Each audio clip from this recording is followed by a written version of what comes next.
प्रदेश में चुनावी सरगर्मियां तेज हो गई है। टिकटों के बंटवारे को लेकर कहीं खुशी कहीं गम देखने को मिल रहा है। ऐसा ही नज़ारा आज डीडवाना में देखने को मिला, जहां ब्राह्मण समाज ने एक बैठक का आयोजन कर कांग्रेस और भारतीय जनता पार्टी पर, दोनों ही दलों पर ब्राह्मण समाज की उपेक्षा करने का आरोप लगाते हुए सबक सिखाने की बात कही। ब्राह्मण समाज के नेताओं ने आखिर क्या कहा, यह आप खुद अपनी आंखों से देख लीजिए और सुन लीजिए। आइए देखते हैं ब्राह्मण समाज के राजनीतिक मंच के राष्ट्रीय संयोजक बजरंग शर्मा ने आखिर क्या कहा। राजस्थान विधानसभा के लिए 25 नवंबर को मतदान होना है। राजनीति में सभी वर्ग चाहते हैं कि उनकी भागीदारी रहे, उनका प्रतिनिधित्व रहे और उनके समाज के लोग भी जो है राजस्थान की विधानसभा में मौजूद रहे, ताकि समाज उत्थान, समाज कल्याण और समाज के सरोकार से जुड़ी हुई बातें प्रमुखता के साथ सरकार तक पहुंचाई जा सके, सरकार के माध्यम से उनका समाधान किया जा सके। आज हम अखिल भारतीय ब्राह्मण समाज के राजनीतिक व सामाजिक जागृति मंच के राष्ट्रीय अध्यक्ष के साथ उनकी पूरी टीम यहां मौजूद है। उनसे बात करेंगे आखिर क्या वजह रही कि राजस्थान की राजनीति में न तो भारतीय जनता पार्टी ने और न ही कांग्रेस ने इनको वो प्रतिनिधित्व दिया जिसकी अपेक्षा समाज इन दोनों ही पार्टियों से कर रहा था। खास करके क्योंकि इस जागृति मंच के राष्ट्रीय संयोजक, राष्ट्रीय अध्यक्ष जो है वो नागौर जिले के निवासी है, तो नागौर की 10 विधानसभा सीटों पर भी ये अपना जो ध्यान है वो केंद्रित रखते हैं और अपेक्षा कर रहे थे दोनों ही पार्टियों से कि हमें जो है कांग्रेस और भाजपा में उचित प्रतिनिधित्व मिलेगा। लेकिन दोनों ही पार्टियों ने नागौर की 10 विधानसभा सीटों में कांग्रेस 9 घोषित कर चुकी है और भाजपा पूरी 10 की 10 सीटों पे जो है अपने प्रत्याशी मैदान में उतार चुकी है। लेकिन ब्राह्मण समाज का कोई प्रतिनिधि, कोई प्रत्याशी इस 10 सीटों पर नहीं है। कतिपय कारणों से ऐसी ही स्थिति राजस्थान के 200 विधानसभा क्षेत्रों में देखने को मिली है, जहां समाज जिस प्रतिशत में अपना प्रतिनिधित्व चाहता था उस प्रतिशत में दोनों ही पार्टियों ने इनको प्रतिनिधित्व नहीं दिया है। हमारे साथ मौजूद हैं अखिल भारतीय ब्राह्मण समाज के राजनीतिक व जागृतिक मंच के राष्ट्रीय संयोजक, राष्ट्रीय अध्यक्ष श्री बजरंग लाल जी शर्मा। हम उनसे इस पूरे प्रकरण पर बातचीत करना चाहेंगे कि आखिर क्या वजह रही और अब इनका इन चुनावों में क्या कदम रहेगा। जी, कांग्रेस और भाजपा ने आपको जो है वो उचित प्रतिनिधित्व नहीं दिया है। ऐसी स्थिति में ब्राह्मण समाज की क्या मांग थी और उन मांगों पर दोनों ही पार्टियों ने कितना ध्यान दिया? देखिए, मैं आपके चैनल के माध्यम से कहना चाहूँगा कि ब्राह्मण समाज का जो जनसंख्या का प्रतिशत है वो दूसरी सबसे बड़ी जाति नागौर जिले में आती है। लेकिन दुर्भाग्यपूर्ण है कि राजस्थान में ही नहीं, नागौर जिले में तो दोनों पार्टियों, विशेष तौर से बीजेपी और कांग्रेस, दोनों ने ब्राह्मण समाज को कोई भी प्रतिनिधित्व इसके लिए नहीं दिया है।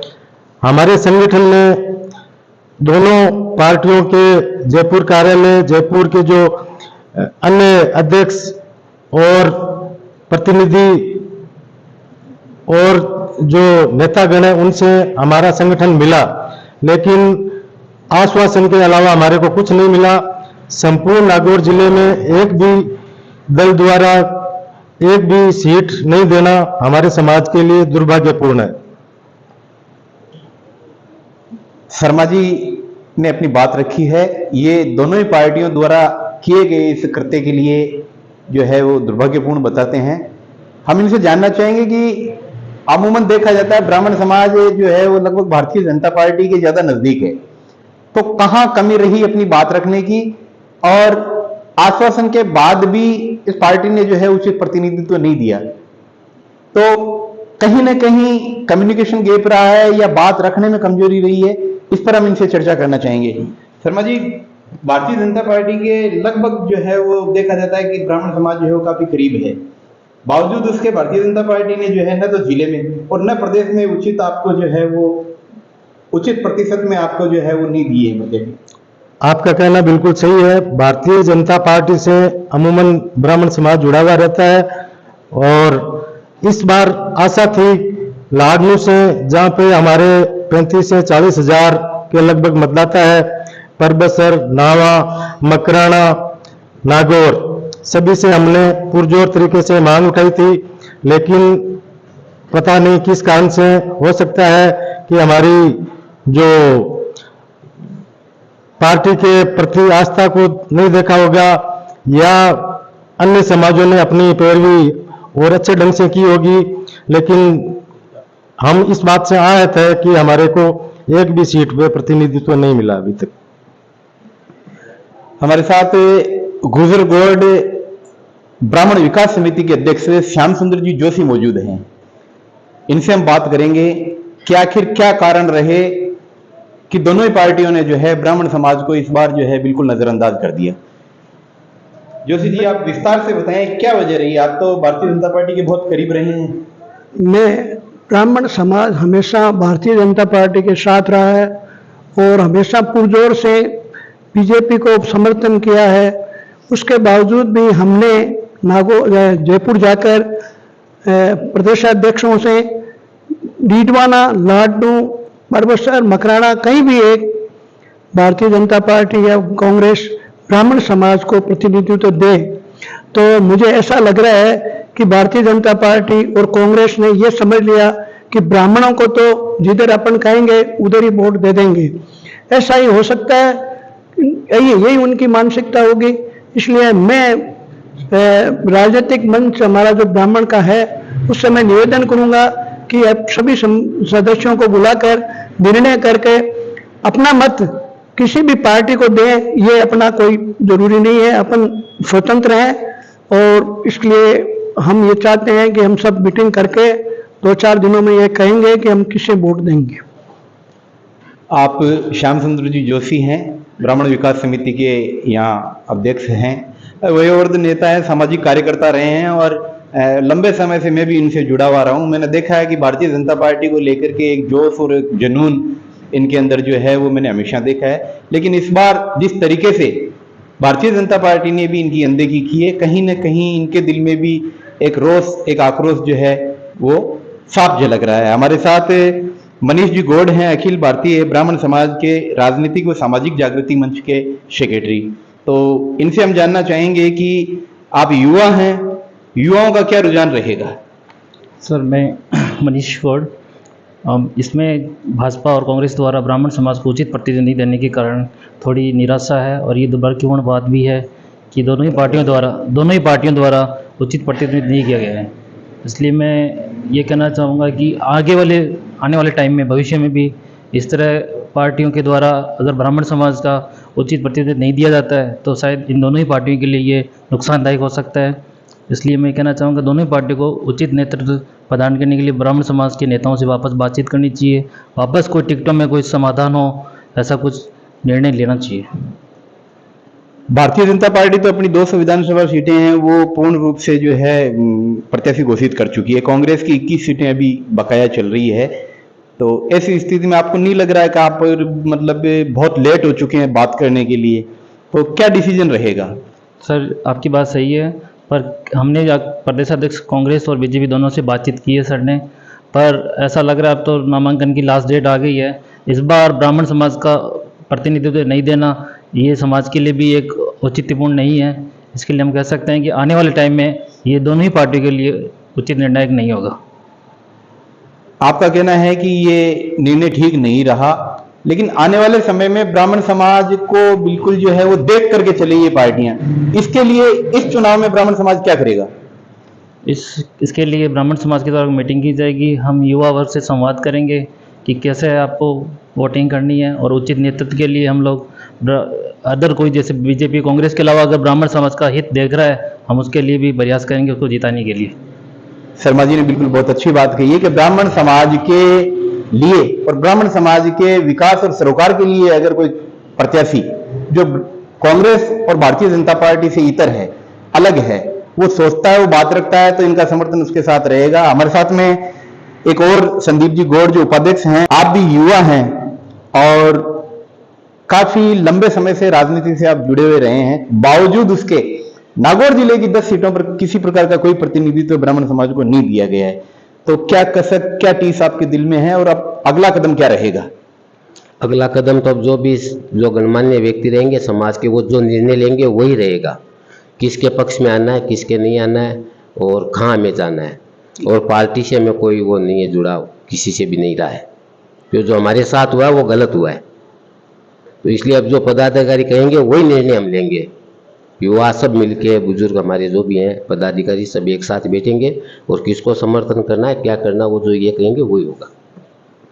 संदीप गौड़ का भी मानना है कि दोनों ही पार्टियों ने जो है वो जिस तरीके से समाज को नजरअंदाज किया है, उसके बाद खास करके युवा वर्ग जो है उसका दोनों ही पार्टियों से जो है वो मोह भंग हो गया है। अब ये एक ऐसे प्रत्याशी की तलाश में है जो समाज के बारे में सोचता हो, समाज के लिए कोई ठोस रणनीति अपने पास में रखता हो और किसी प्रकार का समाज को लेकर के कोई ठोस आश्वासन इनको देता हो, ये उसके साथ जुड़ने की बात कह रहे हैं। हमारे साथ कपिल प्रधान यहाँ तहसील इकाई अध्यक्ष हैं, जुड़े हुए हैं, इनसे भी हम बात करेंगे कि आप भी युवा हैं और इस दोनों ही पार्टियों के निर्णय से जो रोष है वो साफ झलक रहा है आप लोगों का। अब क्या करेंगे? जी प्रधान। जय परशुराम। सबसे पहले अखिल भारतीय ब्राह्मण समाज सामाजिक और राजनीतिक जागृति मंच डीडोना के संस्थागत अध्यक्ष श्रीमान बजरंग जी शर्मा, मंच के मंचासीन सभी हमारे पदाधिकारी और मीडिया के माध्यम से मैं आपका भी धन्यवाद ज्ञापित करना चाहूँगा कि आपने हमें यह अवसर दिया कि ब्राह्मण समाज की बात हम आज जनमानस तक और प्रदेश की जनता तक हम पहुंचा सके। मैं प्रारंभिक शब्दों में ये कहना चाहूँगा कि भाई जो ब्राह्मण हित की बात करेगा वही प्रदेश पे राज करेगा। अगर आप राजस्थान विधानसभा के पिछले 50 वर्षों के इतिहास पर अगर आप गौर फरमाएं तो आप देखोगे कि आज तक सभी शिक्षा मंत्री है, विधायक है, जनसंख्या के आधार पर बहुत से विधानसभाओं से जो ब्राह्मण प्रतिनिधि है वो चुनकर आए हैं। सभी सरकारों ने 50 वर्षों में, चाहे वो कांग्रेस हो, बीजेपी हो, अन्य दल हो, ब्राह्मण समाज जनसंघ से बीजेपी के साथ रहा था क्योंकि ब्राह्मणों को उचित प्रतिनिधित्व मिला था। लेकिन धीरे धीरे आगामी कुछ वर्षों में पता नहीं राजस्थान सरकार या राजस्थान की जनता में, राजस्थान की पार्टियों में क्या मैसेज जा रहा है कि जो उचित प्रतिनिधित्व मिलना चाहिए राजस्थान में ब्राह्मणों को वो नहीं मिल रहा है। अगर हम 50 वर्ष के नागौर के इतिहास पर भी गौर फरमाएं तो 50 वर्षों में लगभग 3 से 4 फीटों पे ब्राह्मण जो प्रतिनिधि को विधायक के रूप में हमें जिम्मेदारी मिली थी और ब्राह्मण ने सभी जाति धर्म को न देखते हुए सभी धर्म के लोगों के का काम करवाया है। चाहे वो आप मकराना के विधायक की बात कर ले, वहां से भी उचित प्रतिनिधित्व मिला था और ब्राह्मण प्रत्याशी मकराना से विधायक रहे थे। चाहे आप नागौर की बात कर ले, चाहे आप लाडनू की बात कर ले, तो हर जगह से ब्राह्मण प्रतिनिधियों ने अपने 5 वर्षों में सभी व्यक्तियों से, जो जमीन से जुड़े व्यक्ति थे, मजदूर, किसान, सभी जाति धर्म के लोगों का काम किया है। लेकिन आज वास्तव में एक शोचनीय प्रश्न हमारे सामने उठ रहा है कि वो समाज जो कि जनमानस में शिक्षा फैलाना काम करता है, पूरे संसार को वसुधैव कुटुंबकम की भावना से जोड़ता है, जो सभी जाति धर्म को साथ लेके चलता है, आज उसी जाति को किस प्रकार से सभी सरकारों ने, सभी संगठनों ने उनको किस प्रकार से हाशिए पर धकेल दिया है, ये अपने आप में विचारणीय प्रश्न है। आप देखिए शिक्षा के क्षेत्र में बड़े से बड़े जो बताए गए विद्वान है वो ब्राह्मण समाज ने दिए, बड़े से बड़े नेता दिए, बड़े से बड़े पदाधिकारी दिए, संगठन में भी दिए, हर पार्टी में दिए।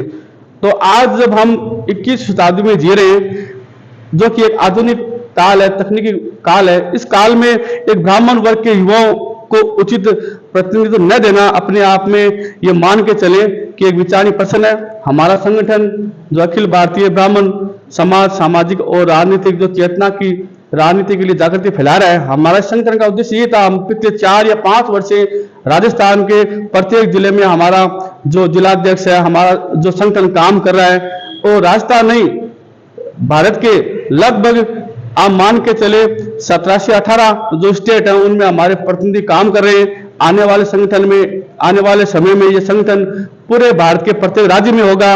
हमने आज ये मीटिंग जो हमने बुलाई है, आने वाली सरकार को हम ये चेतावनी तो नहीं दे सकते हैं, लेकिन हम कह सकते हैं कि ये जो युवा संगठन है ब्राह्मण समाज का, ये मान के चले जिस पार्टी के साथ हो जाएगा, चाहे वो बीजेपी हो, चाहे कांग्रेस हो, चाहे और अन्य व्यक्ति हो, हमें अगर अन्य विकल्प लेना पड़ा, अगर कोई हमारे साथ ना हुआ तो हमें अन्य का भी हमारे पास ऑप्शन है। हमें कोई भी पार्टी अपना वोट बैंक न समझे कि भाई हम उनसे बंधे हुए हैं। हमारा संगठन का स्वतंत्र निर्णय हो सकता है। जो पार्टी समाज हित में, ब्राह्मण हित में, हमारे संगठन हित में, युवाओं के हित में, गरीब मजदूर के हित में जो फैसला लेगी, जो हमारी मदद करेगी, हम उसी पार्टी को प्रत्याशी चुनकर विधानसभा में भेजेंगे। जय परशुराम। प्रधान जी ने बहुत ही खुले और स्पष्ट शब्दों में दोनों ही पार्टियों को इंगित कर दिया है कि अगर इस तरीके की अनदेखी भविष्य में भी अगर इनके प्रति जारी रही तो ये किसी और का चुनाव करने में भी नहीं हिचकिचाएंगे। एक बार हम पुनः राष्ट्रीय संयोजक, राष्ट्रीय अध्यक्ष शर्मा जी से संगठन के बारे में जानना चाहेंगे कि ये संगठन क्या है, किस तरीके से काम करता है और कितना विस्तार इस संगठन ने कर लिया है। आप खड़े होकर के थोड़ी सी बात हमसे। जी शर्मा जी, संगठन के बारे में कुछ बताएं, क्या है? अखिल भारतीय सामाजिक और राजनीतिक जागृति मंच की स्थापना 4 साल पूर्व हो चुकी थी। इसका विधिवत जो रजिस्ट्रेशन का कार्य है वो करीब 12 महीने पहले हुआ था। ये वर्तमान में संपूर्ण भारत के 15-16 राज्यों में फैला हुआ है और राजस्थान में 7-8 जिलों में जिलाध्यक्ष नियुक्त किए जा चुके हैं। नागौर जिले की 9 तहसीलों में जिलाध्यक्ष नियुक्त किए जा चुके हैं और सभी जिलाध्यक्ष अपनी अपनी कार्यकारिणी घोषित कर चुके हैं। नागौर के जिलाध्यक्ष महावीर प्रसाद जी चतुर्वेदी हैं और इस सामाजिक उत्थान और राजनीतिक जागृति पैदा करना इस मंच का मुख्य उद्देश्य है और इस मंच को धीरे धीरे हर वर्ग से, हर संगठन से, समाज से, जो विप्र समुदाय से बने हुए हैं, उनकी सहभागिता मिल रही है। ये तो स्पष्ट हो गया कि नागौर जिले में कोई भी ब्राह्मण प्रतिनिधि जो है वो मैदान में नहीं है। ऐसी स्थिति में अब संगठन क्या करेगा? शीघ्र ही 5-7 दिन में हमारे संगठन की मीटिंग बुलाई जाएगी और उसमें जो निर्णय संगठन तहसील स्तर पर या जिला स्तर पर लेगा वो हम सबको मान्य होगा। शर्मा जी ने स्पष्ट शब्दों में बता दिया है, संगठन अपना निर्णय बहुत जल्द एक बैठक का, एक मीटिंग का आयोजन करके और उसमें लेने वाला है। दोनों ही पार्टियों की नजरअंदाजगी का खामियाजा तो कितना भुगतना पड़ेगा ये तो भविष्य के गर्भ में है, लेकिन फिलहाल जो है समाज के प्रबुद्ध जन जिस तरीके से अपनी बात रख रहे हैं, जिस तरीके का आक्रोश प्रकट कर रहे हैं, उससे निश्चित ही ये लग रहा है कि समाज कोई बड़ा निर्णय आने वाले 5-7-10 दिनों में ले सकता है, जिसका खामियाजा कांग्रेस और भाजपा दोनों ही पार्टियों को भुगतना पड़ सकता है। कैमरा सहयोगी डॉक्टर इकरामुद्दीन अशरफी के साथ मैं अबरार अली बेरी।